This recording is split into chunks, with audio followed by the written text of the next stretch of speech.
Good evening সবাইকে। আজকে আবারও একটি নতুন ব্লগ নিয়ে তোমাদের সঙ্গে শেয়ার করব বলে চলে এসেছি। তো প্রথমেই জানাই মহাপঞ্চমীর অনেক অনেক অনেক শুভেচ্ছা এবং অভিনন্দন। তো আজ চলে এসেছি বরের সাথে লেকটাউন অধিবাসী বৃন্দরের মণ্ডপটাকে তোমাদের সঙ্গে ঘুরে দেখাবো বলে। তো চলো আর মণ্ডপের ভেতর ঢোকা যাক। তো প্রথমেই দেখি লাইন রয়েছে, লাইন দাঁড়াতে হবে।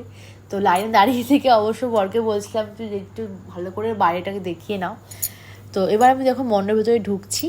তো ভেতরটা খুবই সুন্দরভাবে তৈরি করেছে। এবছরের থিম ছিল আদিবাসীদের ওপরে। তো ওদের ওরা যেভাবে বসবাস করে এবং জঙ্গলে ওরা যেভাবে থাকে সম্পূর্ণটা ওইভাবেই তৈরি করা হয়েছে এবং প্রতিমাটাকেও সেই আদলেই তৈরি করা হয়েছে। তো দেখো চারদিকে খুবই সুন্দর মনোরম দৃশ্য। তো আমার তো খুবই ভালো লেগেছে ভেতরের এখানকার পরিবেশটা, যে চারদিকে একদম অন্ধকার ঘুটঘুটে, একদম লাইটটাও টিম করে জ্বলছে এবং চারদিকে একটা সুন্দর একটা সাউন্ড ভাইব্রেশন হচ্ছে এবং ঠাকুরটাও খুবই খুবই সুন্দরভাবে তৈরি করা হয়েছে এবং এত সুন্দর মায়ের মুখটা তোমরা একবার ভালো করে দেখো, আমি জুম করে দেখাচ্ছি।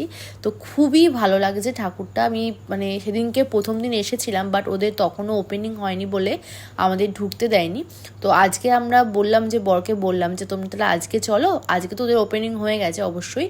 তো আজকে আমরা ঢুকিতে পেরেছি, তো তোমার সঙ্গে সেটাই শেয়ার করলাম।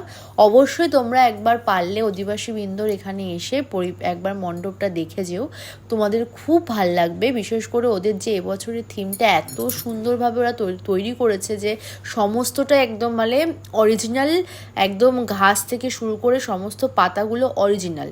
তো এত সুন্দরভাবে ওরা ডেকোরেশনটা রেডি করেছে ভেতরে, যে তোমাদের খুব ভালো লাগবে। ভেতরের পরিবেশটা দারুণ দারুণ, কিচ্ছু বলার নেই। এবং ঠাকুরের ছবিটা তো আমার ব্যক্তিগতভাবে খুব ভালো লেগেছে।